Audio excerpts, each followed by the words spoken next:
Hi, my name's Mike, and I'm a Wasatch Crest alumni. I'd like to share my story with you. I'm from Birmingham, Alabama. Roll Tide. I'm the youngest of three boys. I had a very happy childhood.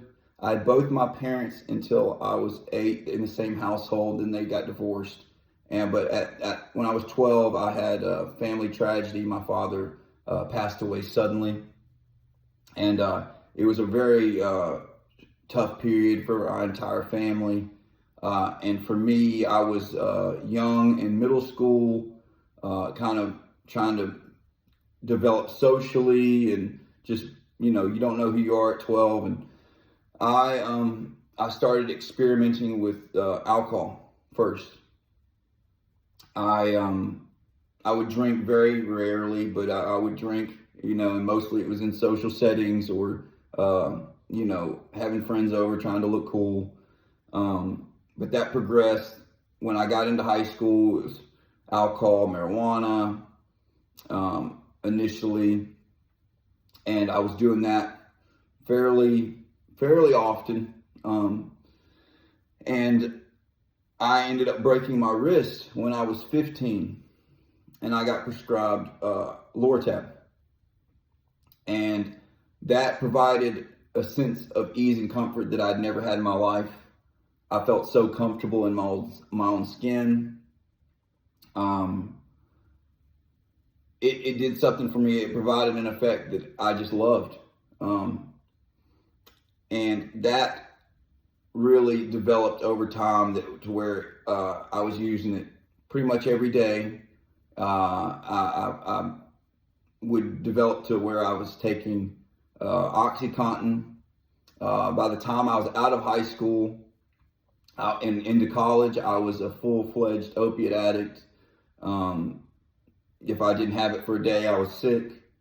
And then, one thing leads to another. I'm dropping out of college. I have a child at a young age. I was 21 when my daughter was born.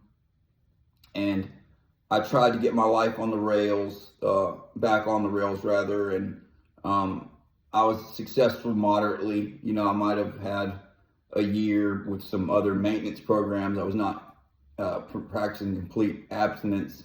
And it was bound to fail. I ended up relapsing.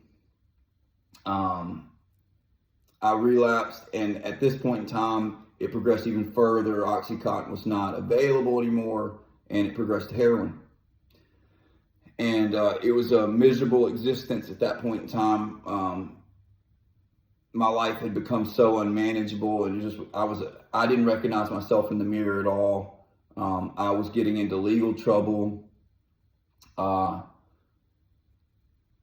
ended up getting a legal case that forced me to get clean. I was given a 65-month prison term that they were willing to suspend to probation if I completed certain tasks, and I did, and it allowed me to have a view of sobriety and what that looked like, and that it was possible, because up until that point, I never had actual sobriety that wasn't having some substitute, of maintenance, which was not complete abstinence.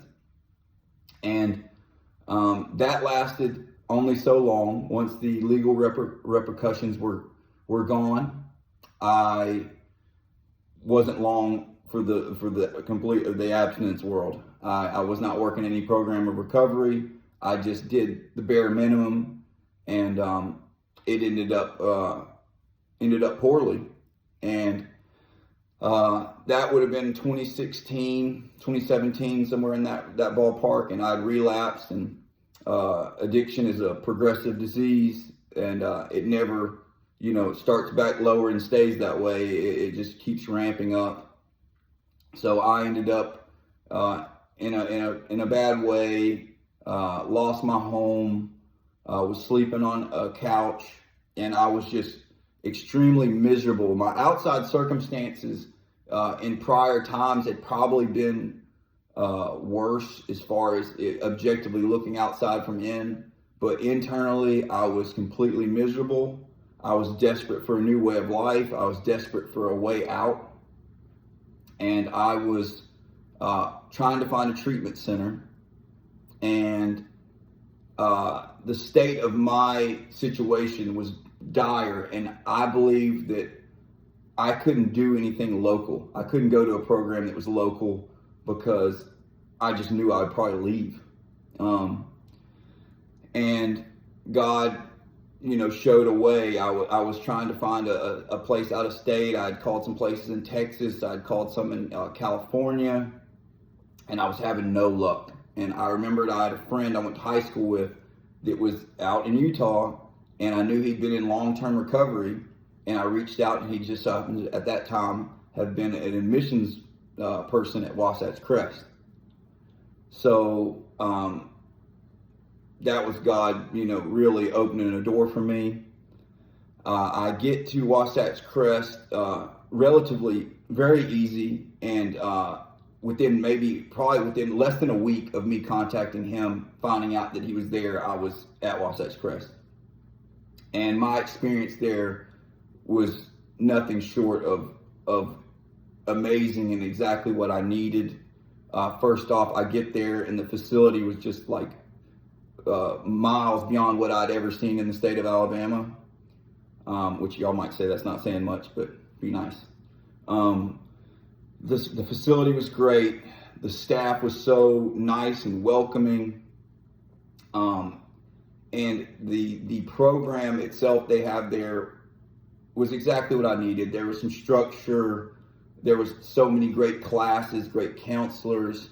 The activities really stand out to me. Things I would have never even imagined that I'd want to do, like a Native American sweat lodge, or the fact that I was doing yoga. The high school version of me would have been like, "What are you doing?" But it was so good for me, and I think a lot of that was a product of the fact that I wanted my life to change so much. I was willing to do these things. I was open-minded, and we got to do intensive work there with my counselors and in small groups, and it was really helpful. And then the bonds you make with people you're in treatment with are lifelong bonds in so many cases. The things you go through there together are very powerful, and going through that with the fellowship is extremely important.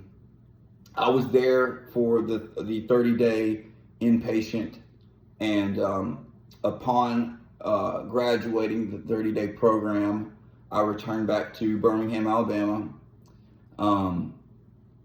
They had made suggestions to me, a recovery program for aftercare of going to 90 meetings in 90 days. I ended up going to over 180 meetings in 180 days. I missed my Wasatch family, so actually in my early recovery, I went back to Utah just to visit. That's how much the place meant to me, and how much the staff meant to me, and a lot of my Utah family meant to me, that I wanted to go see them. For me, it was very important to stay grounded, and that's what a lot of those going to meetings will do for you. Is it doesn't matter how you're feeling that day. It could be a great day, it could be a terrible day, but I need to remember that I'm an alcoholic and an addict, and that I need a daily reprieve to keep from using, and that's based on my spiritual condition, which the Alcoholics Anonymous 12 steps and NA 12 steps provide an outline for me for my daily living.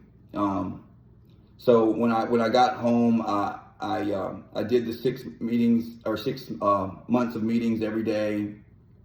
I had a sponsor by the time I made it back to Birmingham. I actually had it lined up while I was still in Utah.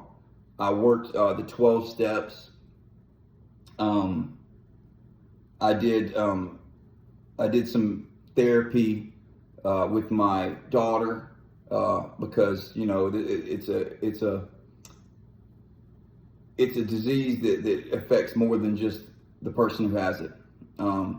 There's a lot of family healing to be done, but when you're starting from a point of complete abstinence and working on your spiritual condition and working the 12 steps, you're from a place where you can move forward, and you can begin to heal not just yourself, but those relationships, and help those people heal as best you can. My sobriety date is 1/13/22. So at this point, I'm in what they consider long-term recovery. After years, you're out of early sobriety. It's been the same process. You know, the pitfalls that would be in early recovery are the same to me in long-term recovery. The things I need to do on a daily basis don't change. I need to work the steps. I need to pray. I need to call my sponsor. I need to go to meetings. I still go to minimum 3 meetings a week. Typically it's 4.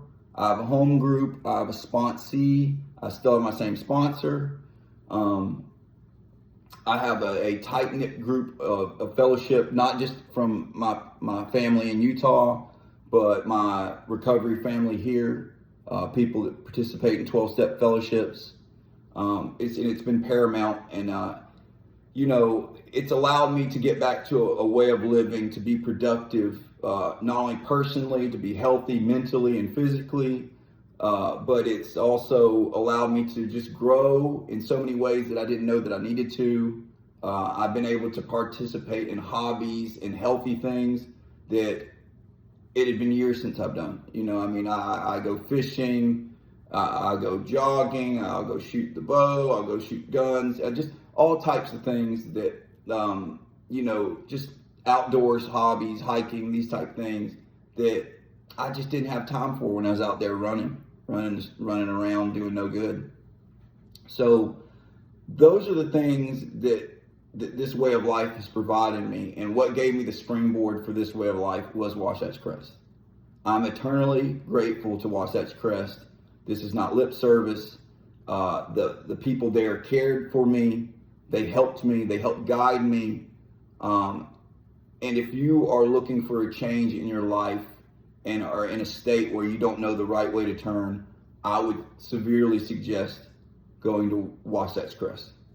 If you can go there with a willingness and an open-mindedness, and with the ability to be honest with yourself, most of all, I know based on my experience that your life can change.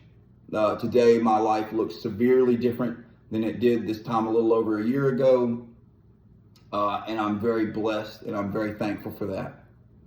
I am very thankful for Wasatch Crest, and I hope that you've enjoyed the story. And if you'd like to learn more about Wasatch Crest and their addiction treatment program, please visit wasatchcresttreatment.com.